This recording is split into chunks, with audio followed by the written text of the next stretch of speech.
깊이가 다른 경제 콘텐츠 3프로TV 오늘 아침 라이브 이주호 정영진입니다. 오늘은 2월 5일 벌써 목요일이에요? 네. 자, 하여튼 뭐 미국은 지금 관세 25% 원상 복구 한다고 뭐 그때 이제 트럼프만 얘기를 했는데 네. 아, 실제 그렇게 하려는 모양이야. 미쳤나 봐, 얘네들. 그러게요. 예. 그래서 요걸 이제 관보에 게재하는 게 임박했다 이런 뉴스가 좀 있던데 물론 그 전까지 당연히 우리가 협상을 통해서 그렇게 안 가야 되겠습니다만 아, 이렇게 되면 또 현대차 살짝 불안해지나 걱정입니다. 아, 오늘 뉴스 많습니다. 네. 권순일 취재팀장과 뉴스 살펴보고 시황은 또 우리 박병창 이사님이 준비하고 있습니다. 자, 일단 그 권순일 취재팀장부터 빠르게 만나보시죠. 어서 오세요. 예, 좀만 천천히 오십시오. 아, 그래요? 천천히 가겠습니다. 천천히 가요? 예. 알겠습니다. 아직 우리 할 얘기가 많잖아요. 네. 그렇죠. 그래서. 일단 근데 뭐 실적 발표들도 있긴 있는데 네. 그 반도체 기업들이 지난 밤 사이에 좀 AMD의 실적 발표 이후에 상당히 좀 부진했습니다. 아하. 그러다 보니까 이제 반도체 관련 어떤 그 문제점들, 그 걱정거리들이 좀 늘어나고 있는 것 같긴 한데 저는 구글 쪽에서 약간 좀 특이한 게 있었는데 구글도 좋은 실적 발표하고 지금 떨어졌거든요. 약간 시간에서 떨어지고 있거든요. 아, 그래요? 근데 이걸 캐펙스에 대한 거에 대해서 사람들이 좀 궁금함들이 좀 있나 봐요. 돈을 너무 많이 쓰는 거 아니냐. 근데 결국은 그렇게 되면 메모리는 좀 캐펙스를 많이 쓴다는 거니까 좀 안전지대 아닐까라는 좀 짧은 생각도 한번 해보고요. 그렇습니까? 자, 예. 그래서 한번 뉴스를 직접 들어보도록 하겠습니다. 예, 요새 미국 증시가 좀 별로 안 좋습니다. 그 나스닥이 1.46%, 네. 약간 좀 큰 폭으로 하락을 했고요. 네. 하면 다우존스는 0.53% 상승했어요. S&P 500은 0.51% 하락했는데요. 지금 이게 미국이 좀 주가가 좀 약한 부분들이 우리가 이해하기에는 조금 어려운 측면이 있습니다. 일단은 처음에는 그 케빈 허쉬 연준 의장 관련한 논란이 좀 생기면서 뭐 매파 아니냐 뭐 이런 얘기가 잠깐 있었는데 네.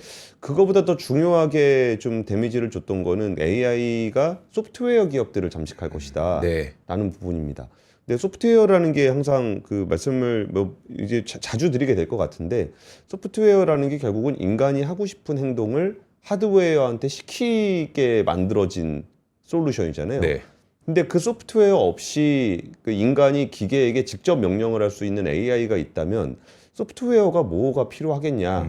뭐 그걸 저희가 사례로 들었을 때 뭐 카카오 택시 얘기를 좀 드렸었잖아요. 네. 뭐 카카오 택시 부를 때 그 앱을 굳이 열어서 해야 되는 거는 인간이 기계한테 바로 말을 걸 수가 없으니까 네. 거기다가 디자인 같은 것도 해서 뭐 그렇게 하는 건데 나중에 뭐 AI가 직접 걔한테 말을 걸면 뭐 기계를 조작을 하면은 우리가 뭐 그걸 다 알아야 될 필요 없는 거 아니냐. 네. 그것 때문에 미국의 소프트웨어 회사들이 지금 전반적으로 폭락하고 있습니다. 심지어 뭐 마이크로소프트 같은 회사들도 데미지를 받을 정도니까 네. 지금 그 부분. 근데 우리가 왜 거기에 대한 영향을 좀 덜 받냐면은 우리나라는 대표적인 소프트웨어 기업이 없습니다. 그렇죠. 예, 그러다 보니까 이게 좀 우리 시장에서는 이게 뭐지? 라는 이미지가 좀 있고 여기에 더해서 그 오픈 AI 묻은 기업들이 좀 힘듭니다. 네. 그러니까 AMD 같은 경우도 그 오픈 AI에다가 이제 투자하고 그 돈으로 AMD GPU 사주는 그런 계약 맺고 막 그랬었잖아요. 그리고 그거에 앞서서는 이제 엔비디아랑 거의 $1,000억 규모의 돌려막기 비스무리한 그 계약이 있었고. 네.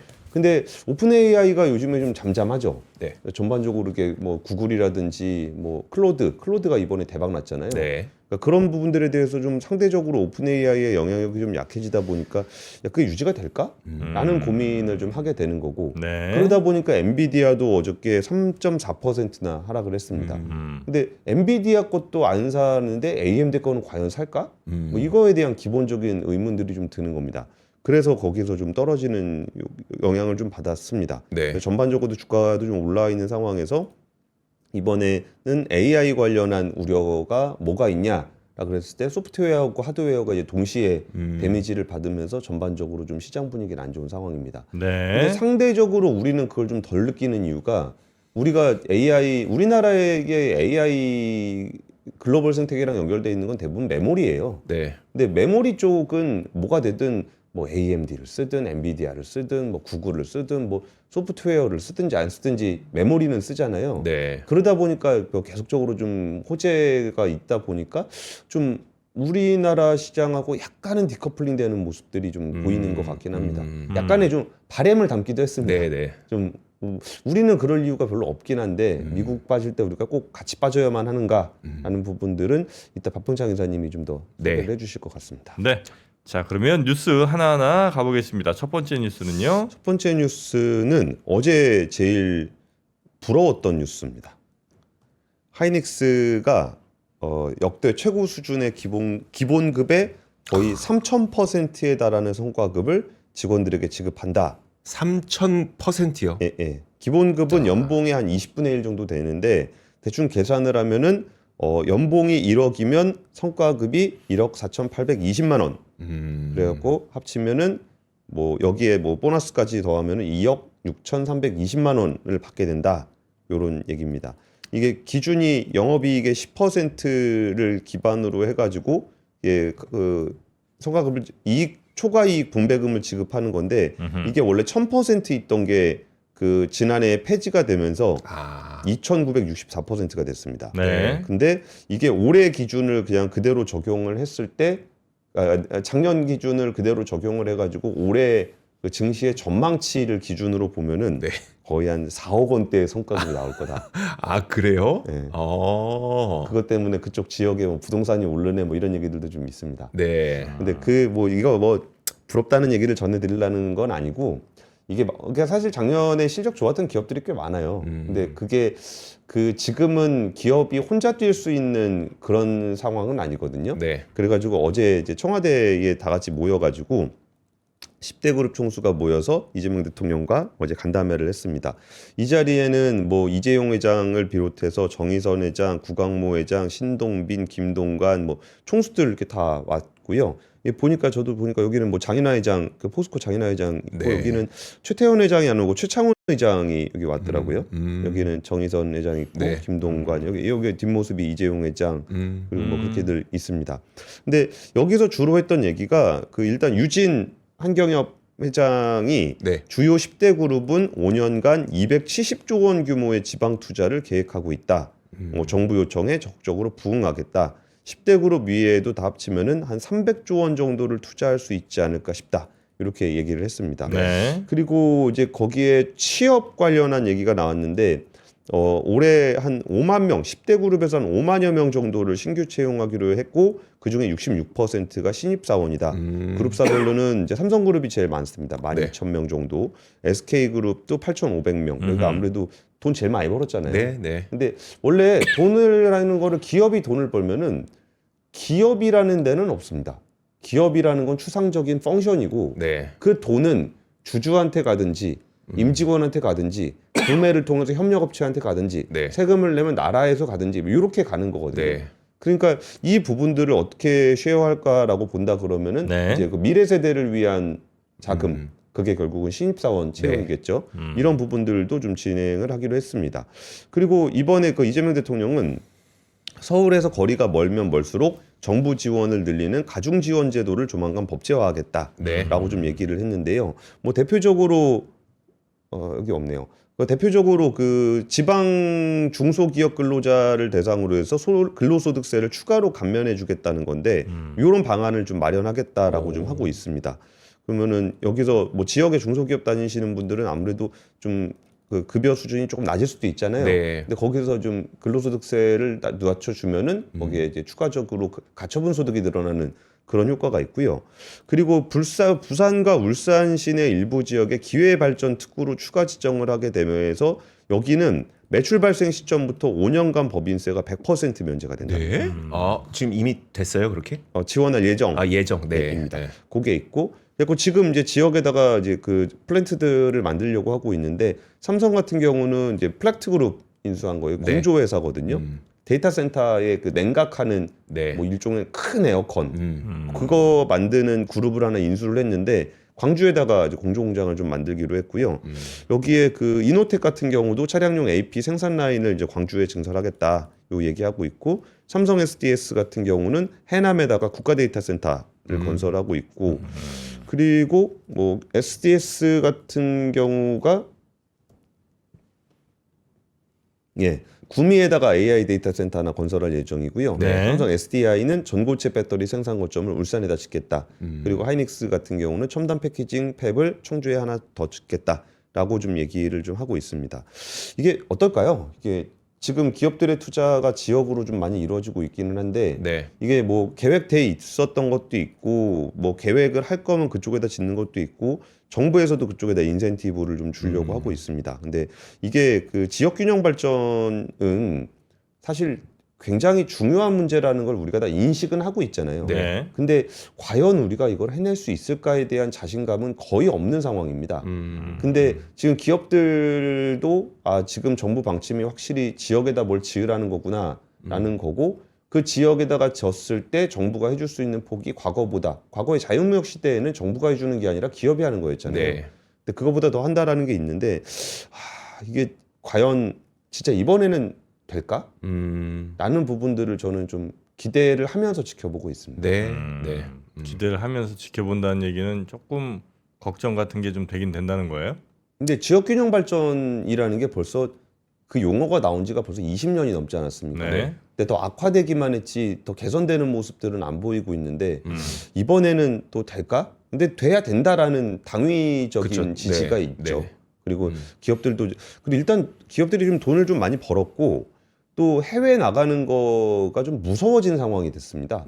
전 세계적으로 통상 제재가 어떤 식으로 발생할지 모르기 때문에 그래도 우리 편인 우리나라에다 짓는 것에 대한 니즈가 제가 이제 요즘에 기업분들을 만나보면 분명히 그 니즈가 있어요. 네. 그래서 그 상황이 많이 달라졌다라는 점이 그러니까 그동안 뭐 지역균형 발전 얘기하면은 뭐 또 그냥 뭐 안 되는 얘기 한다 그렇게 얘기하시는 분들이 많은데 저는 그 통상 환경의 변화가 그 우리나라 기업들이 우리 국내에다가 공장을 짓게 되는 좀 변화의 그 시그널이 될 수 있다고 보거든요. 네네. 그래가지고 지금 이번에는 좀 기대를 하면서 보겠다 이런 얘기를 드린 겁니다. 알겠습니다. 자, 그리고 두 번째 뉴스도 한번 가볼까요? 두 번째 네. 뉴스는 이제 관보 게재를 하겠다. 관세 25%로 복원하는 관보 게재 절차를 시작했다라고 얘기를 했는데 이게 지금 우리나라 관료들이 많이 나가 있습니다. 네. 근데 많이 나가서 뭐 거의 다 나가 있죠. 뭐 산업통상자원부 장관도 나가 있고 통상교섭본부장 나가 있고 뭐 외교부 장관도 나가 있고 이게 다 나가 있는데 좀 잘 안 풀리는 모양새예요. 그래서 지금 외교부에서는 우리가 지금 다른 부분들이 그 미국 대미 투자 관련한 부분들이 잘 안 된 측면이 있잖아요. 네. 그게 결국 이제 국회에서 그 대미 투자 특별법 처리가 좀 지연이 됐다라는 것이 그 미국이 내세웠던 주요 명분이었잖아요. 네. 그래갖고 일단은 국회에서는 더불어민주당과 국민의힘이 특별위원회를 구성하는 거에 합의를 했습니다. 네. 이거는 아무래도 좀 국익과 관련된 부분이니까 어느 정도 좀 되지 않을까 좀 싶긴 합니다. 그래가지고 지금 외교부에서는 그러면 그거 안 되는 건 안 되더라도 나머지 좀 진도 뺄 수 있는 건 좀 진도를 빼자 그래서 핵잠수함, 원자력, 조선 등 핵심 분야에서 협력할 수 있는 부분들을 좀 주도적으로 한번 해보겠다 네. 이렇게 얘기를 하고 있는 건데 뭐 이 부분은 미국에서는 돈 달라니까 이렇게 돈 달라는 얘기를 먼저 하는 거고 대미 투자 얘기를 하는 네. 거고 우리는 이제 원자력 조선 이런 거는 사실 우리한테 좀 유리한 측면이 있거든요. 네. 그래서 야 그거 가지고 되겠냐라는 시각도 있습니다. 근데 미국 입장에서도 우리가 원자력 조선 안 해주면 자기들도 할 수 있는 방법이 없어요. 네. 그래서 이거를 꼭 우리가 거기다가 뭐 사업성이 있는 거라고 하더라도 그쪽에서도 아쉬운 거기 때문에 우리가 그렇게까지 쫄리면서 할 필요는 없는 것 같습니다. 근데 그 대미 투자 관련한 부분들과 그리고 이게 좀 이런 상황을 좀 조심해야 될 거라는 생각은 드는데 네. 약간 뭐 우리가 좀 미진한 부분이 있었던 건 사실이잖아요. 대미 투자 관련한 특별법 통과시킨다 그러고서 좀 늦어진 거는 사실이니까. 네. 근데 그렇다고 해서 그거 외에 미국이 얘기하지 않은 부분들도 우리가 다 걱정을 하고 있는 게 언론에 되게 많이 나와요. 예를 들어서요. 뭐 비관세 장벽 해가지고 우리가 뭐 디지털 뭐 해가지고 그런 거 아니냐, 뭐 네. 쿠팡 잘못한 거 잘못했다고 얘기하니까 미국 기업인 쿠팡이 로비를 해서 그런 거 아니냐, 뭐 이런 얘기들을 자꾸 하는데 트럼프 대통령이 뭐 얘기한 거는 대미 투자 펀드 관련한 얘기였잖아요. 네. 근데 그냥 미국의 모든 사람이 하는 얘기를 다 위축되면서 받아들일 필요까지는 없는 것 같습니다. 왜냐면 우리도 지금 다이렉트한 라인들이 다 있고 네. 거기서 요구하는 메시지가 있잖아요. 네. 그럼 그 부분에 오히려 좀 집중을 해야지 괜히 난가? 이것 때문에 그러나? 라고 해서 질에 겁을 먹고 할 필요는 없는 것 같습니다. 네. 근데 지금 이 와중에 그 트럼프 대통령과 시진핑 주석이 되게 오랜만에 전화 통화를 했습니다. 올해 들어선 처음이고 이제 그 새해 들어선 처음이고 지난해 11월 이후에 2달여 만인데 일단은 이제 트럼프 대통령이 그 얘기를 좀 길게 트루스 소셜에 올렸어요. 그러면서 나 4월에 중국 가는데 네. 굉장히 기대돼. 라는 얘기하면서 뭐 다양한 얘기를 할 거야. 대만 얘기도 하고 러시아나 우크라이나 전쟁, 이란 얘기, 뭐 그리고 중국이 미국의 석유나 가스를 더 구매할 것 같아. 뭐 이런 얘기들 네. 좀 하고 농산물도 산대. 그리고 뭐 항공기 엔진 등 다른 주제들도 논의를 했어. 뭐 이거 긍정적이야. 이런 얘기를 좀 했습니다. 그러면서 시진핑 주석의 이야기는 이제 신화통신을 통해서 나왔는데 거기서 대만은 중국의 영토로 중국은 주권과 영토의 완전성을 완전히 수호할 거다. 대만이 불혈되는 것을 용납하지 않을 거다. 미국은 대만에 무기를 판매하는 문제를 신중하게 처리해야 된다. 대충 어떤 분위기인지 알겠죠. 네. 트럼프 대통령은 이제 중국에다가 물건을 팔겠다. 요 얘기를 하고 있는 거고 중국은 우리는 뭐 물건 사는 문제는 뭐 살 수 있는 것 같고 네. 거기에 대한 반대급부로는 대만에 대해서는 미국이 개입하지 마라. 네. 뭐 무기하지 마라. 이런 얘기를 하고 있습니다. 이런 분위기라면은 서로 합의 맞을 수 있죠. 트럼프 대통령은 대만에 대해서 네. 그렇게까지 관심을 보이고 있진 않잖아요. 그래서 이런 얘기가 좀 될 것 같다는 분위기가 있습니다. 네. 근데 여기에 또 이제 변수가 하나 있는데 변수라 그래야 되나? 서로 협력할 수 있는 부분들이 있는데 네. 베네수엘라의 석유의 권리를 지금 미국이 잡아놓은 상황입니다. 그렇죠. 네. 근데 베네수엘라 석유의 거의 80% 이상을 중국이 사갔었습니다. 네. 그리고 베네수엘라 국영 석유 회사의 합작 사업을 중국 회사가 하고 있습니다. 네. 그러니까 지금 중국 입장에서는 그게 전체 원유 수입에서 큰 비중을 차지하고 있진 않지만 어쨌든 그만큼의 석유가 지금 못 들어오고 있는 상황이에요. 네. 그래서 지금 미국에서 추가로 석유를 산다라는 게 미국에서 사든 베네수엘라 걸 사든 살 수 있는 요인이 있습니다. 네. 그래서 이 부분들을 통해서 할 얘기들이 서로 있다라는 거죠.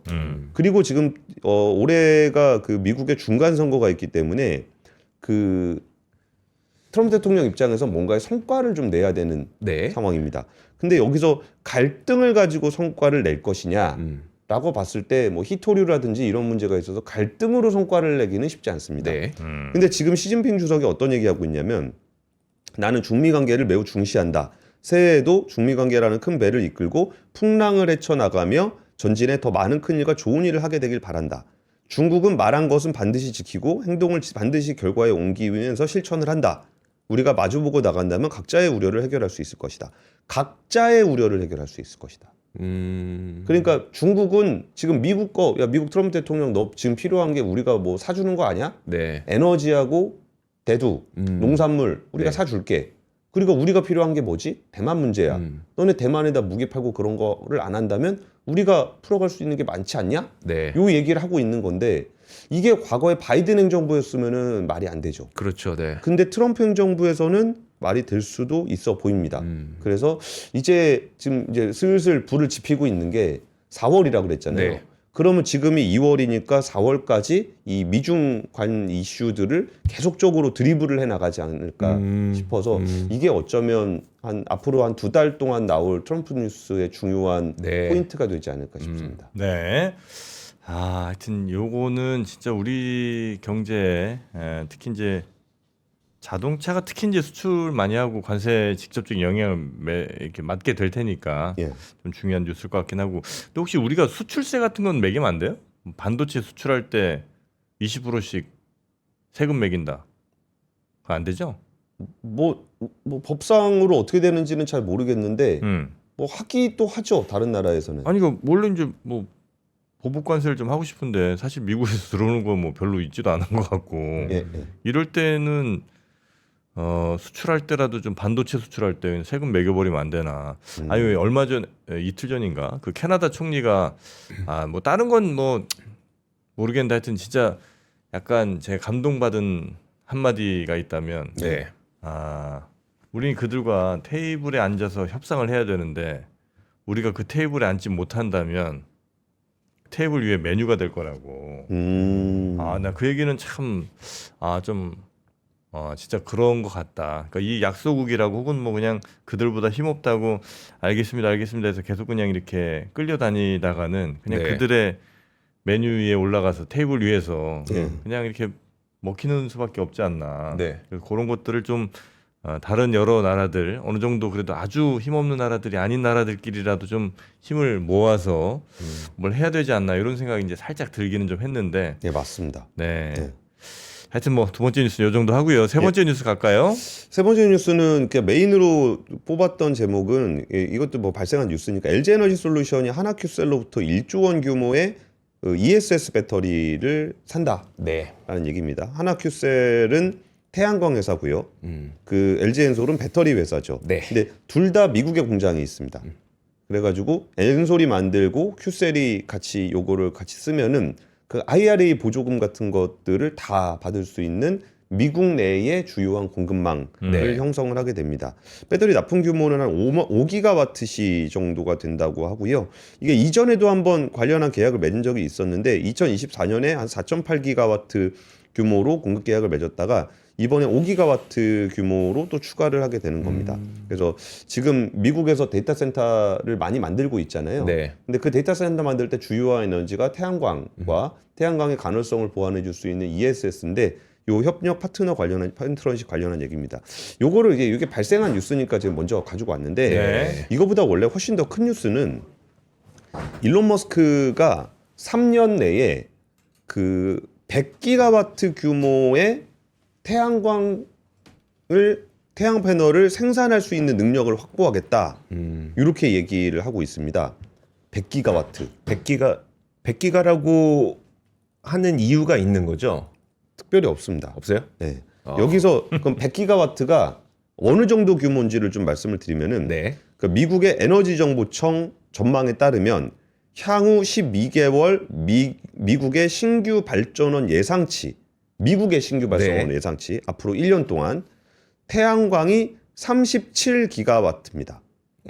미국 전체 신규 발전원이 태양광 37기가와트인데 이거를 연간 100기가와트를 만들 수 있는 걸 만들겠다. 네. 오. 3년 안에 네. 일론 머스크가 이 얘기를 하면서 지금 다 전 세계가 이거 뭐야 이거 지금 이러고 있는 상황이에요. 근데 이게 우리나라에서 자꾸 그 우리나라는 원전이 좀 있어서 네. 감을 잘 못 잡는 경향이 있는데 그 새로 발전원을 만드는 아까 말씀드렸던 미국 에너지정보청에서 향후 12개월간 신규 발전원을 예상하는 이 설비들을 보면은 이거 다 하면은 태양광, 배터리 ESS, 풍력, 가스 이렇게 돼 있는데 석탄은 폐쇄고 네. 그러면 이거 다 더하면은 99% 이상이 재생에너지와 배터리 ESS입니다.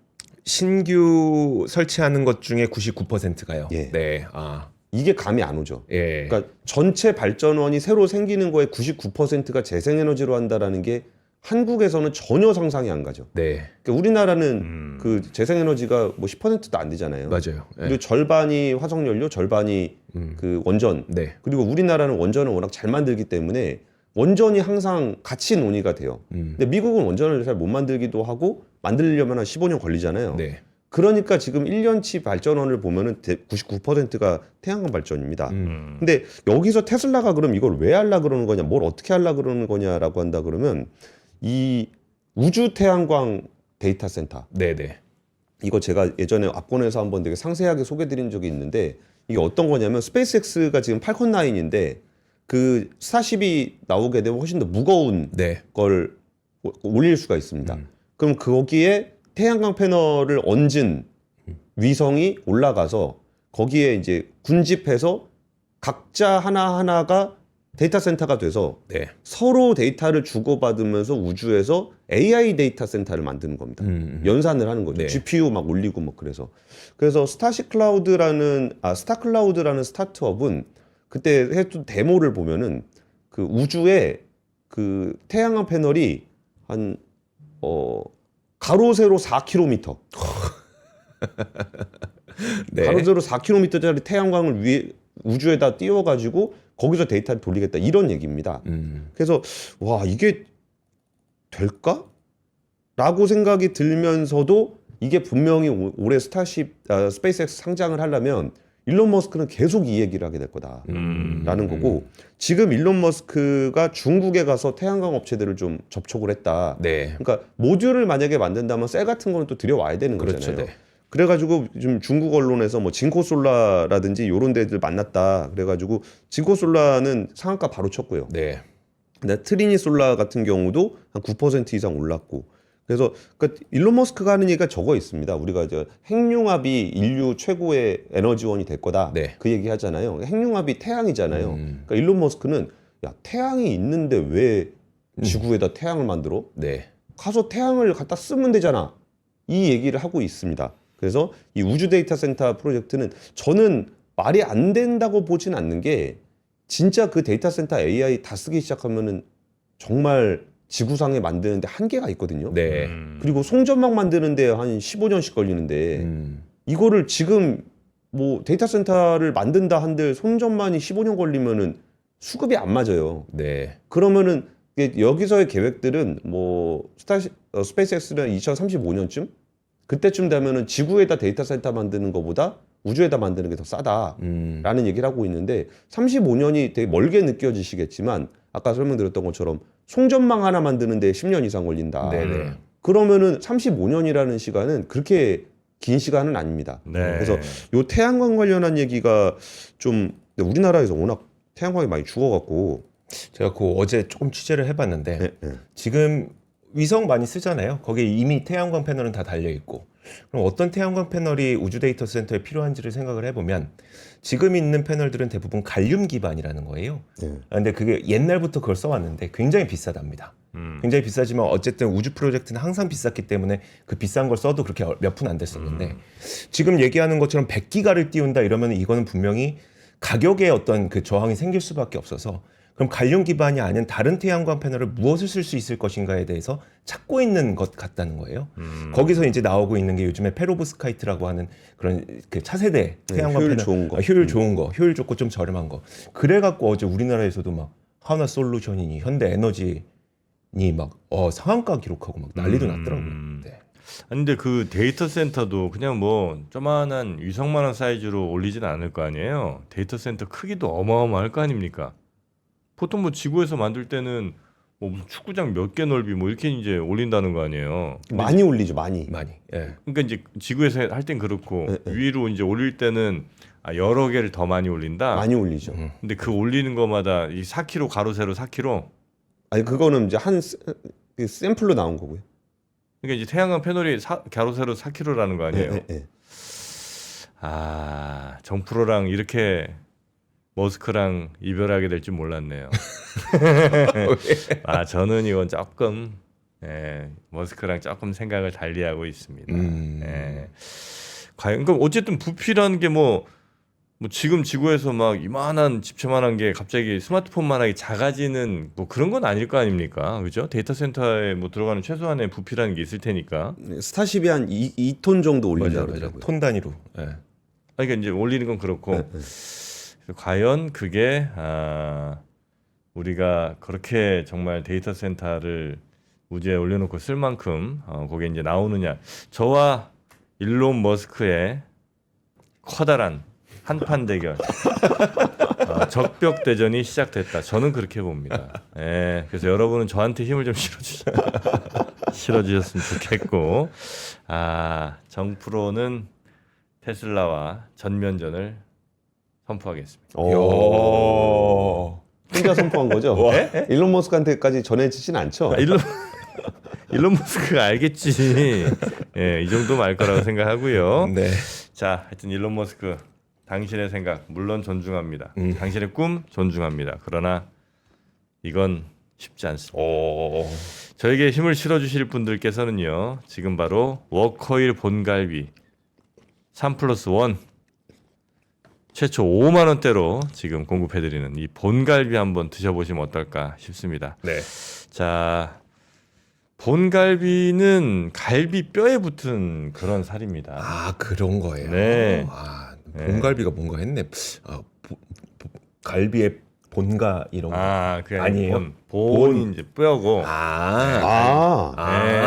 근본 본자가 아니고 뼈본. 뼈본자라고 하면 좀 그렇고 영어로 보니까 뼈 본자료가 만짜 같잖아.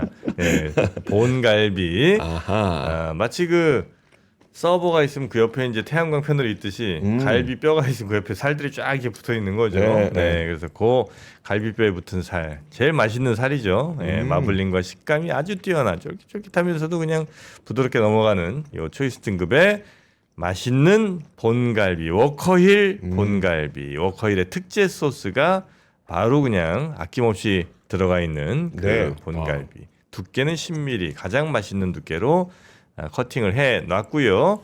요 워커힐 본갈비 요런 거는 이제 설 선물로 줬죠. 네, 괜히 어설프게 이상한 거 선물하지 마시고 네. 이런 거 한번 드셔보셔도 좋고 아니면 선물하셔도 좋고. 설 선물도 좋지만 네. 설에 가족들 모일 때 네. 요리 어떡하나 고민 많이 하시잖아요. 그때 또 배달 주문도 안 되는 것도 많고 그때 대비한 어떤 그 저기 반찬 거리로도 준비해 놓으시면 되겠네요. 네, 맞습니다. 핵융합갈비 아니. 네, 요거는 본갈비. 아유, 나중에 이제 이거 다 태양열로 구워야죠. 그렇죠. 네. 근데 진짜 뭐 말이 필요 없을 정도로 그 맛있는 양념 갈비 그 맛 그대로입니다. 맞아요. 네. 예, 요 워커힐 본갈비 맛있게 한번 드셔보시고요. 그리고 우리가 입고 있는 투시 스투시. 네. 네, 이 스투시 요건 이제 후드 집업. 네, 이렇게 모자 달린 겁니다. 네. 자, 저는 스투시는 이제 20대부터 50대까지 이제는 정말 상징이 됐다. 예, 상징이 됐다고. 한때는 이제 이게 스트릿 패션으로 정말 20대 좀 저항 정신 있는 그런 네. 이제 젊은 친구들이 주로 입었다면 이제는 아니라는 거죠. 네, 그래서 스투시 블랙과 회색, 밝은 회색입니다. 이게 회색도 네, 그렇게 두 가지 컬러로 준비가 돼 있고요.